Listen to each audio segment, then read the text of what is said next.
Hello guys, pag-usapan lang natin ang breaking news. May pasabog nga naman kasi. Anong say mo, Catherine Bernardo? Daniel Padilla, headliner of the year.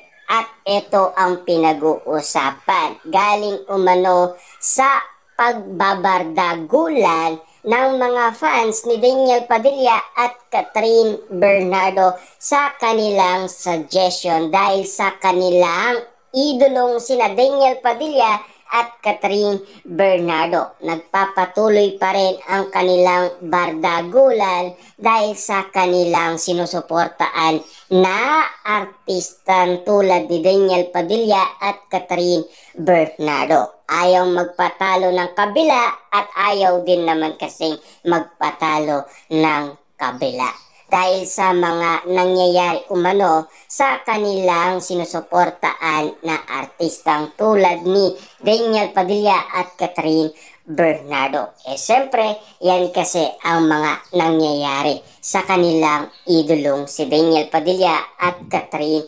Bernardo. Ayon naman kasi sa mga solid fans ni Daniel Padilla was recognized as the headliner of the year at the 6th Village People Choice Award. Congratulations and we are proud of you, kapamilya. Ibig sabihin, si Daniel Padilla ay nakakakuha pa rin siya ng award. Pero take note guys ha, bago naging headliner si Daniel Padilla, nasungkit na yan ni Catherine Bernardo. Yan kasi ang pinag-uusapan at yan din ang pinagkakaguluhan at yan din kasi ang pinagpepestaan ng mga Delulu fans kung bakit sila nagbabardagulan kahit na nagkakasundo na ang kanilang idolong si Daniel Padilla at Catherine Bernardo. Pero nasanay na kasi sila dahil sa pag-iiwalay ng kanilang idolo. Ayon naman sa mga fans ni Catherine Bernardo, yung pinagmamayabang na award na kampo ni Cheater Yakul sa Choice Award ay una na nakuha ni Catherine Bernardo matagal na. Kaya pwede ba? Hahaha, mga unol. Yan kasi ang mga sagutan ng mga bardagulan sa social media ng idolo ni Daniel Padilla at Catherine Bernardo. Yan kasi ang mga pinag-uusapan kung bakit yan ay pinagkakaguluhan ngayon dahil ito ay balitang-balita ngayon sa social media na alam naman natin kasi ayaw nilang magpatalo sa isa't isa tulad na lamang ng kaarawan ni Daniel Padilla at kaarawan ni Catherine Bernardo. Palakasan nga naman sila sa kanilang regalong ibinigay sa kanilang idolong sinusuportaan tulad na lamang ni Daniel Padilla at Catherine Bernardo. Yan ang mga latest na pinag-uusapan ngayon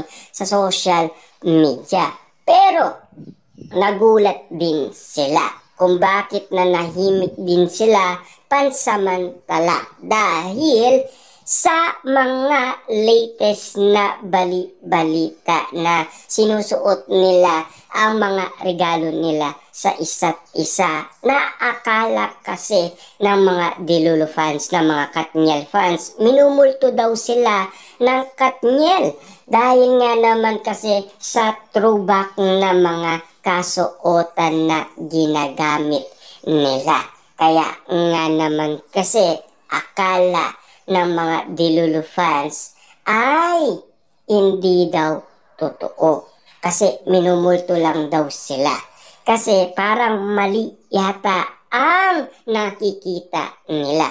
Pero yun talaga ang pinag-uusapan at yun ay latest, lalong-lalo na yan ang breaking news ng bali-balita dahil yan ay exclusive na pinag-uusapan at pinagkakaguluhan at pinagpepestaan ng karamihan. Kaya nga naman, ang ganitong sitwasyon ay lagi tayong updated sa lahat ng nangyayari umano sa palipaligid natin dahil yan ay bali-balita umano patungkol kay Daniel Padilla at Catherine Bernardo. Nais nating ipaalam sa inyo. At siyempre, kung gusto ninyo ng ganitong balita, tulad na lamang sa inyong idolong sina Daniel Padilla at Catherine Bernardo, maaari kayong mag-subscribe at samaan ninyo ako sa ating mga content na ginagawa. At siyempre, maaari ka rin i-click mo ang notification bell para updated ka sa lahat ng mga i-upload natin.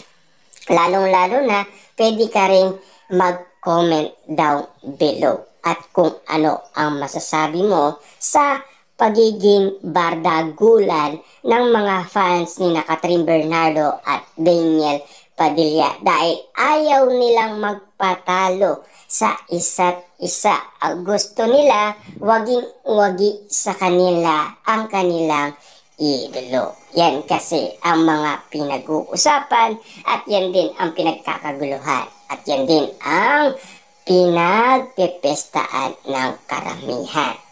Alam naman natin na sanay na sila dahil iwalay na kasi ang kanilang idolo. Pero take note guys ang iba naman kasi naniniwala talagang nagkabalikan na daw sina Daniel Padilla at Catherine Bernardo. Yan kasi ang suggestion nila at yan din ang reaction nila dahil sa mga nangyayari kina Daniel Padilla at Catherine Bernardo. Yan lang kasi ang mga latest na bali-balita. Yan din kasi ang breaking news ng karamihan. Lalong-lalo na yan din ay exclusive na bali-balita ngayon sa lahat ng kaganapan kina Daniel Padilla at Catherine Bernardo.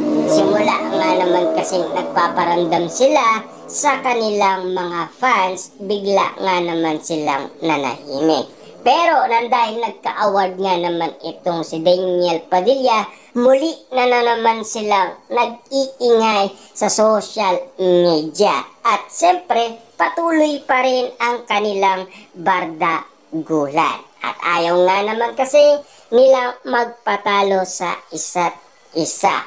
Tulad na lang ng nangyayari umano na sa kanilang regalo na ibinigay kay Daniel Padilla at Catherine Bernardo. Samantalang ang mga Dilulo fans ni Catherine Bernardo, orchids lang at cake ang binigay. Samantalang kay Daniel Padilla, nagpasikat ang mga Dilulo fans ni Daniel Padilla dahil nagbayad sila ng malaki sa MOA.